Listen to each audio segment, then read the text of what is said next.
আজকে রেসিপিতে কুলের আচার শেয়ার করব, আর সেটা কোনো রকম মশলা ছাড়া আচারটা বানিয়ে দেখাচ্ছি। এই আচারটা বানাতে কোনো রকম মশলার প্রয়োজন হবে না। সামান্য একটা উপকরণ দিয়ে এই আচারটা বানিয়ে নিতে পারবেন আর বছর জুড়ে সংরক্ষণ করতে পারবেন। খেতে খুবই টেস্টি হয়, আর এই রকম কুলগুলো আমাদের সবারই কম বেশি খেতে খুবই ভালো লাগে, কিন্তু সিজন ছাড়া এই কুলগুলো আমরা পাই না। তাই কুলের একটি আচার আজকে আপনাদের সঙ্গে শেয়ার করব। দেখুন, কুলের প্রথমে এই যে পেছনের অংশটা কেটে বাইরে ফেলে দিলাম। এইভাবে সমস্ত কুলগুলো পরিষ্কার করে নিচ্ছি। কুলের এই অংশগুলো ভালো করে পরিষ্কার করে নিতে হবে। কুলগুলো যদি ধুয়ে নেন তাহলে ধুয়ে ভালো করে জলটা শুকিয়ে নিতে হবে। দেখুন, সমস্ত কুলগুলো ভালো করে পরিষ্কার করে একটু শুকিয়ে নিয়েছি। এখন একটি কাঁচের বয়ামের মধ্যে ভরে নিয়েছি, আর কুলগুলোর মধ্যে দিয়ে দেব বেশ কিছুটা লবণ। এখানে 3 টেবিল চামচ মতো লবণ দিয়ে দিলাম। 3 টেবিল চামচ লবণ দিয়ে লবণটাকে ভালো করে কুলের সঙ্গে মিশিয়ে নিতে হবে।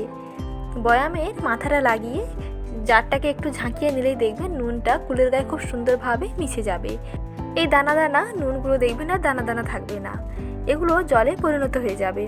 এই নুন জলের মধ্যে কুলগুলো যখন থাকবে, কুলগুলো দেখবেন আগের থেকে একটু নরম হয়ে যাবে, আর এই নুনটা কুলের মধ্যে খুব সুন্দরভাবে ঢুকে যাবে। জারটাকে এইভাবে একটু ঝাঁকিয়ে নেবেন।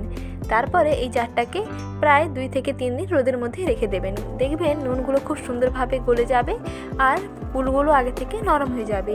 খেতে খুবই টেস্টি হয়। এইভাবে বানিয়ে রেখে দিন, অনেক দিন পর্যন্ত ভালো থাকবে। আর এই আচারটা খেতেও খুবই ভালো লাগে। মশলা ছাড়া এই রকম নুন দিয়ে কুলগুলোকে পিচাত করতে পারেন, খেতে দেখবেন খুবই টেস্টি হয়। তাই সিজনের সময় যখন কুলগুলো হাতের কাছে খুবই অ্যাভেলেবল থাকবে, তখন এই পদ্ধতিতে কুলের আচারটা বানিয়ে রাখুন। কিছুদিন বাদেই দেখুন কুলগুলো আগের থেকে অনেকটা নরম হয়ে গেছে, আর সেই নুনগুলো গলে জলে পরিণত হয়ে গেছে। এইভাবে ওপর নিচে করে একটু ঝাঁকিয়ে মাঝে মাঝে রোদে দিয়ে রাখবেন। প্রায় 6 থেকে 7 মাস দেখবেন খুবই ভালো থাকবে। খেতে খুবই টেস্টি হয়। রেসিপি দেখলেন, খুবই সহজ। তো এইভাবে আপনারাও কুলের আচারটা বানিয়ে রাখুন। ভিডিওটি দেখার জন্য অসংখ্য ধন্যবাদ। ভিডিও ভালো লেগে থাকলে একটি লাইক করে দেন অনুরোধ থাকলো। আর চ্যানেলের দর্শক বন্ধুদের কাছে অনুরোধ, চ্যানেলটিকে সাবস্ক্রাইব করে বন্ধু হয়ে পাশে থাকুন।